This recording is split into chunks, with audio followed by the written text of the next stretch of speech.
बोलो सतगुरुदेव भगवान की जय। मेरे प्रिय आत्माओं, आप सबके हृदय में बैठे उस परमात्मा को मेरा कोटि कोटि प्रणाम। सतगुरु दाता तेरी जय हो।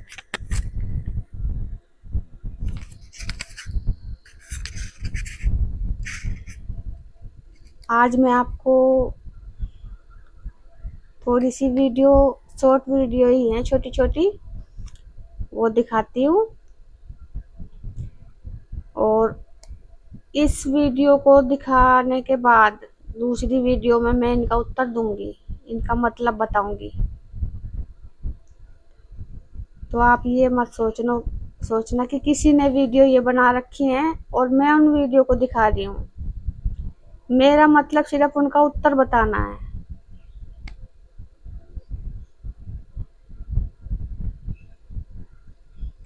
तो छोटी छोटी वीडियो है, फिर मैं इसका उत्तर बताऊंगी, फिर आपके जल्दी समझ में आ जाएगा। ये मतलब है मेरा दिखाने का, और कोई मतलब नहीं है।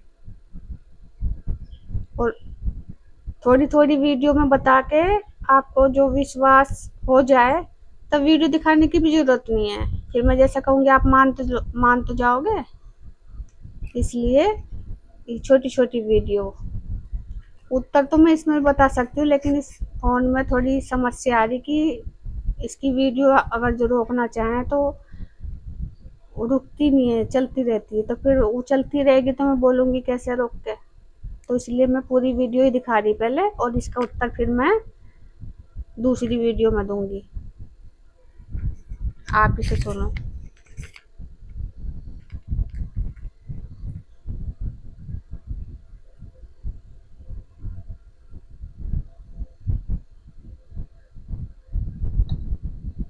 कर्ण, भीष्म, द्रोणाचार्य, प्रतीक्युमान और अश्वत्थामा ही इसे भेद सकते थे। अभिमन्यु भी सभी भारतीयों ने महाभारत के युद्ध में सबसे खतरनाक यंत्र चक्रव्यूह था, जिसे तोड़ना लगभग असंभव माना जाता था। केवल 7 ही लोग ऐसे थे जो द्वापर युग के युद्ध में चक्रव्यूह को भेदने की कला जानते थे। भगवान श्री कृष्ण, अर्जुन, कर्ण, भीष्म, द्रोणाचार्य, प्रतीक्युमान और अश्वत्थामा ही इसे भेद सकते थे। अभिमन्यु भी चक्रव्यूह को भेदने की कला जानता था, लेकिन उसे चक्रव्यूह से बाहर निकलने का ज्ञान नहीं था, और इसी कारण उसकी मृत्यु हुई। चक्रव्यूह में कुल 7 परतें होती थी। सबसे अंदरूनी परत में सबसे ताकतवर सैनिक होते थे, और बाहरी परतों में पैदल चलने वाले सैनिक। अंदर की परतें अस्त्र शस्त्रों से सुसज्जित हाथियों की सेना से घिरी रहती थीं। चक्रव्यूह की रचना भूल भुलैया जैसी होती थी, जिसमें एक बार शत्रु प्रवेश कर जाए तो उसका बाहर निकलना लगभग असंभव हो जाता था। यह रचना घड़ी की सुई की तरह घूमती रहती थी। महाभारत में चक्रव्यूह की रचना गुरु द्रोणाचार्य ने की थी। इसे घूमता हुआ आग का घेरा भी कहा जाता था। इसी चक्रव्यूह में फंसकर अभिमन्यु की मृत्यु हुई थी। तो अब आप मुझे ये बताएं, महाभारत में सबसे शक्तिशाली दिव्यास्त्र किसके पास था?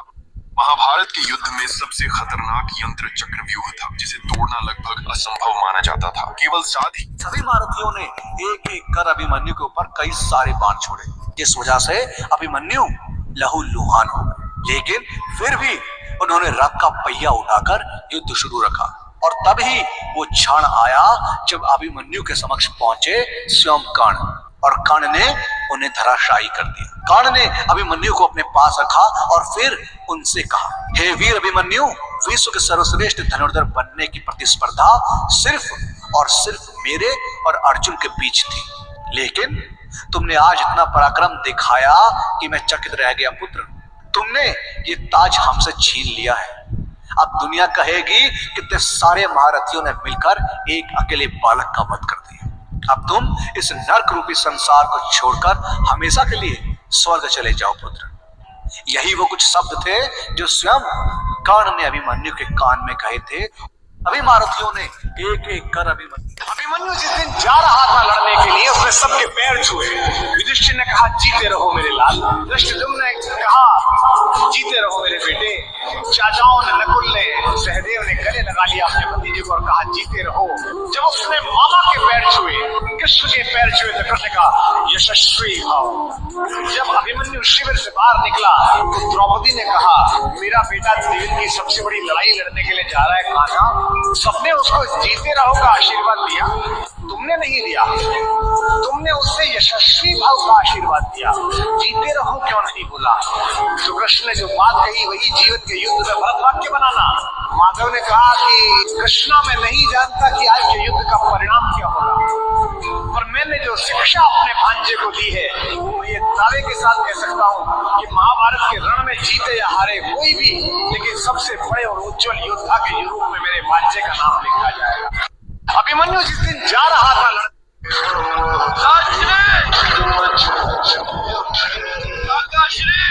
मेरे पिता से कहिएगा मैंने उनके नाम पर लांछन नहीं लगने दिया।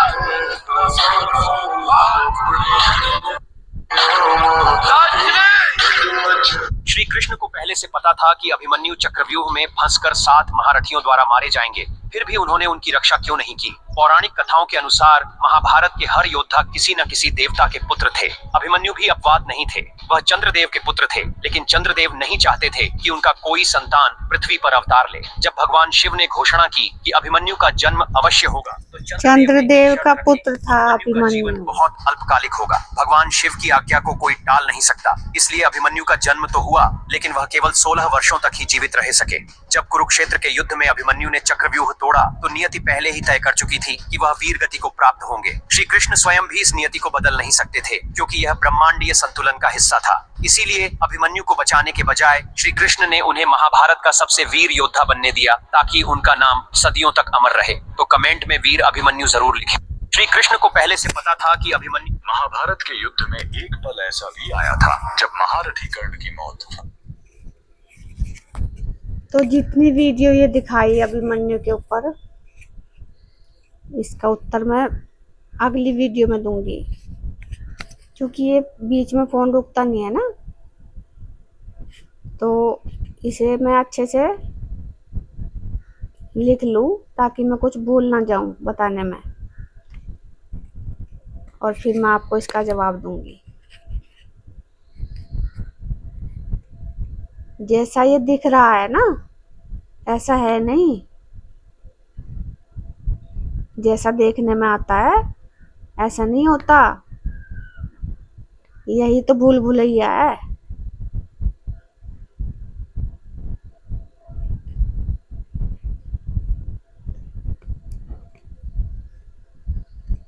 तो इस वीडियो की अब मैं अगली तैयारी कर दी और मैं इसका उत्तर देती हूँ, ठीक है। अभी ये छोटी सी बनी है, 7 ही मिनट हुए, कोई बात नहीं। ठीक है, तब तक के लिए मुझे आज्ञा दें। मेरी आपको राम राम। आपने मुझे इतना सुना, आपका बहुत बहुत धन्यवाद। सद्गुरु दाता जय।